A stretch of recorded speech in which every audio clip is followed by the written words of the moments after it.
Principal ma'am, teacher, guardian, and my dear students. I am Devesh Kabir. I wish you a happy Independence Day on the behalf of Smart Learning Family. देश मेरा जल रहा है, आग लगी है सीने में, भूखमरा सब व्यस्त दिखे हैं, खून गरीब का पीने में, तो राम मंदिर या मस्जिदों का पक्ष नहीं मैं लाया हूँ, घायल भारत चीख रहा है, चीख सुनाने आया हूँ। सबसे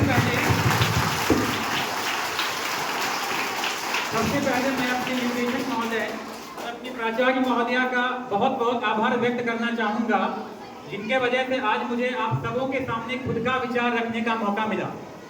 बच्चों, यह बात किसी से नहीं छुपी हुई है कि 15 अगस्त 1947 को भारत ने पूरी दुनिया के इतिहास में एक नया अध्याय चालू किया था, और यह भी इतिहास के पन्नों में दर्ज है कि किस तरीके से हमारे पूर्वजों को अंग्रेजों द्वारा अनगिनत अत्याचारों का सामना करना पड़ा।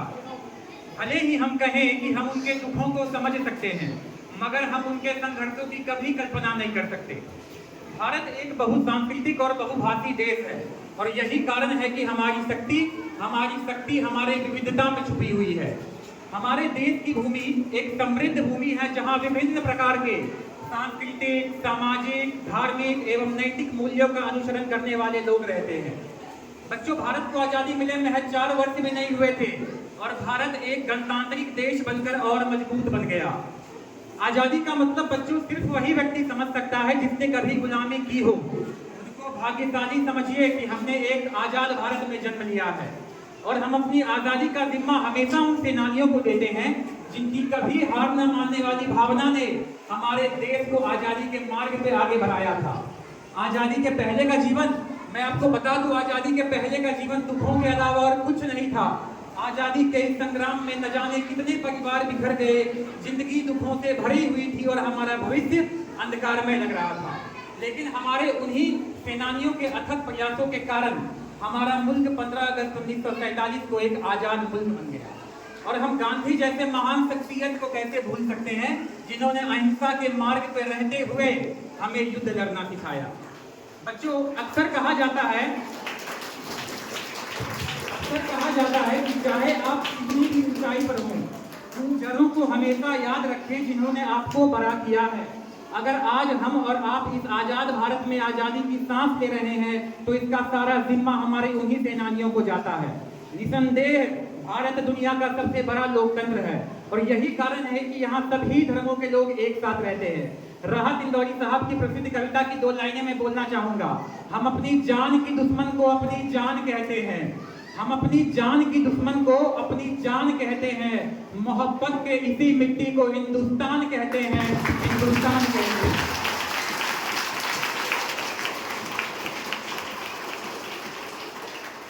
बच्चों, दर्द हद से तब बढ़ने लगता है जब हमारी आंखों के सामने ताज, पुलवामा, छत्तीसगढ़ में शहीद हुए हमारे जवानों के शत आधे जले बदन के हिस्से और कश्मीर में खून से सनी हुई लाल रंग की सड़कों का दृश्य सामने आता है। अब तो हमारा तिरंगा भी हमसे ये पूछने लगा है कि क्या हुआ भारत? फहराने से ज्यादा आजकल मैं कफन में दफनाने के काम आ रहा हूँ। महोदय, कलेजा तो तब छल्ली हो गया जब एक वृद्ध माँ अपने बेटे के चित्रों को देख करके बोली कि साहब, भर्ती में तो आप 1 इंच भी कम नहीं लेते, मैं आधा का आधा बदन कैसे ले लूं? बच्चों,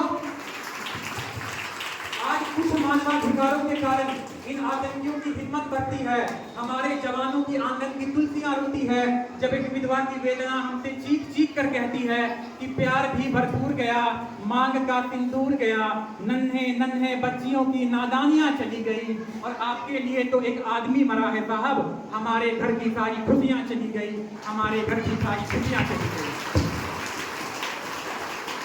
बच्चों, आजादी की पहली क्रांति 1857 में ही चालू हो गई थी, मगर सफलता हमें 1947 में जाकर के मिली। आजादी के पहले देशभक्ति के मायने कुछ और हुआ करते थे, और आजादी के बाद देशभक्ति के मायने कुछ और हुआ करते हैं। मैं नहीं मानता कि फेसबुक और व्हाट्सएप के डीपी को 3 रंग में रंगना ही देशभक्ति है, या फिर राष्ट्रगान के 52 सेकेंड में खड़े हो जाना देशभक्ति है।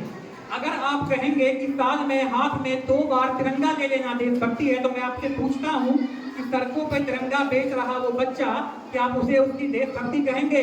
वो देशभक्ति नहीं बच्चों, उसके पेट के भूख की शक्ति है जो उसे ऐसा करने पे मजबूर करती है। क्या हमारा देशभक्ति सिर्फ यहीं तक सीमित है? नहीं, राष्ट्रवाद के भी ऊपर जाकर जो भाव मन में आता है वो है देशभक्ति। अपने परिवार, अपने समाज, अपने देश के लिए समर्पण का भाव है देशभक्ति। धर्मनिरपेक्षता को पछाड़ते हुए ईमानदारी के साथ किया गया हर काम है देशभक्ति। हमारा देश पहले ही शहीदों के लहू में सिंचित हो चुका है।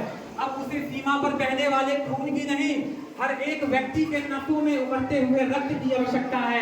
तो यूं कहा जा सकता है कि देशद्रोही के जीवन में आने वाला तूफान है हमारी सच्ची देशभक्ति, ताकि एक देशद्रोही भी समझ सके, अगर तू परिंदा है तो वो आसमान तेरा है, अगर तू दरिंदा है तो ये शमशान तेरा है। भाईचारे के साथ रहनी है तो रह इस जमीन पर, वरना ये कब्र भी तुम्हारी है और यही कब्रिस्तान तेरा है, यही कब्रिस्तान तेरा है।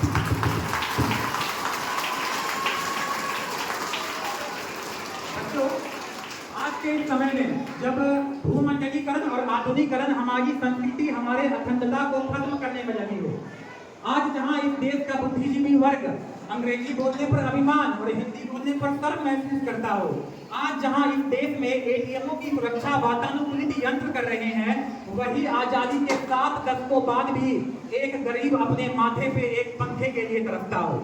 जिस देश में एक सड़क का निर्माण भी ईमानदारी से संभव ना हो पाता हो, उस देश को दुनिया में महाशक्ति बनाना एक सपने जैसा लगता है। हमारा राष्ट्र निर्माण तब तक संभव नहीं होगा जब तक एक व्यक्ति नैतिक रूप से सटीक, मानसिक रूप से दिवालिया, धार्मिक रूप से अंधा, राजनीतिक रूप से गंदा, स्वैच्छिक मान मूल्यों के आंकड़ों में जिन तीन पैबंदमयी अखंड भारत को खंड खंड करता रहेगा, तब तक हमारा राष्ट्र निर्माण संभव नहीं होगा। हमारा राष्ट्र निर्माण तब संभव होगा जब इस देश में गांधी, नेहरू और भगत सिंह की मूर्तियां नहीं, उनके विचार एवं उनके आदर्शों का भारत बनाने की बात की जाएगी। तो आज पूरे जिम्मेदारी के साथ मैं भारत का बेटा इस मंच पे कहता हूँ, हमारा राष्ट्र निर्माण तब संभव होगा जब हम सब, मैं, आप, हम सभी लोग बड़ी बड़ी बातें नहीं, छोटी छोटी कोशिशें करना शुरू कर देंगे, क्योंकि साहब धक्के हमेशा पत्थरों से लगते हैं, पहाड़ों से नहीं। I being an Indian, I being a teacher, I being a simple son of this motherland and feel proud to be a part of India। और मैं सलामी देना चाहूंगा हमारे सीमा पर खड़े उन जवानों को, इस देश की पुलिस प्रशासन और किसानों को एवं इस देश के हर उस व्यक्ति को जो अपना काम पूरी मेहनत, ईमानदारी व लगन के साथ करते हैं, और बच्चों जिनके बिना राष्ट्र निर्माण के बारे में कल्पना करना भी असंभव सा लगता है। हो सकता है मैंने जो कुछ भी कहा उससे आप लोग असहमत हो, इसीलिए मैं आप लोगों पे कुछ थोपना नहीं चाहता, क्योंकि मैं कोई बहुत बड़ा उपदेशक नहीं हूँ। मुझे लगता है अगर भारत को सही मायने में विकसित बनाना है तो इस देश की समस्याओं पर चिंता करने की नहीं, चिंतन करने की आवश्यकता है।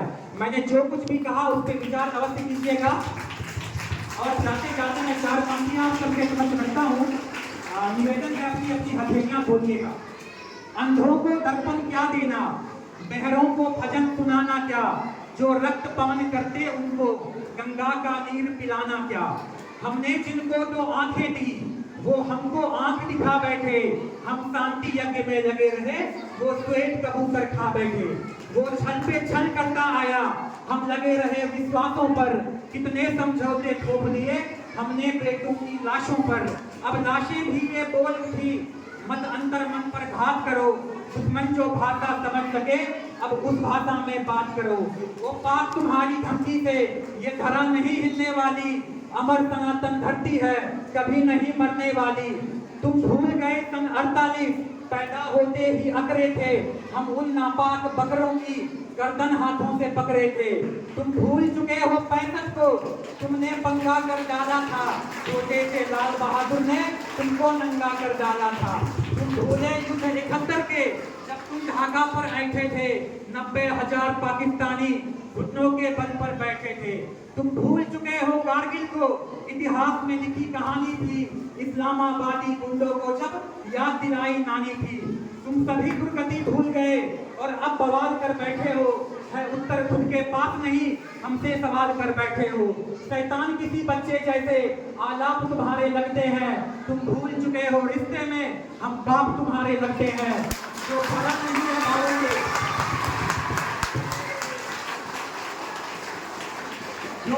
जो भरा नहीं है भावों से, बहती जिसमें रफ्तार नहीं, वो हृदय नहीं वो पत्थर है जिसमें स्वदेश का प्यार नहीं। तुम्हारी बर्बादी में खुद को बर्बाद नहीं होने देंगे, भारत मां के सीने पर आतंकवाद नहीं होने देंगे। तुम जब तक कुछ भी सोचेगा, तुम जब तक कुछ भी सोचेगा हम पृथ्वी नाग चला देंगे।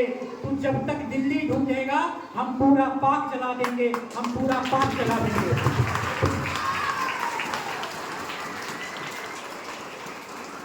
बहुत बहुत धन्यवाद आप लोगों का। मैं चाहता हूँ हमारे अमित सर इस मंच को आगे संचालित करेंगे। बहुत बहुत धन्यवाद।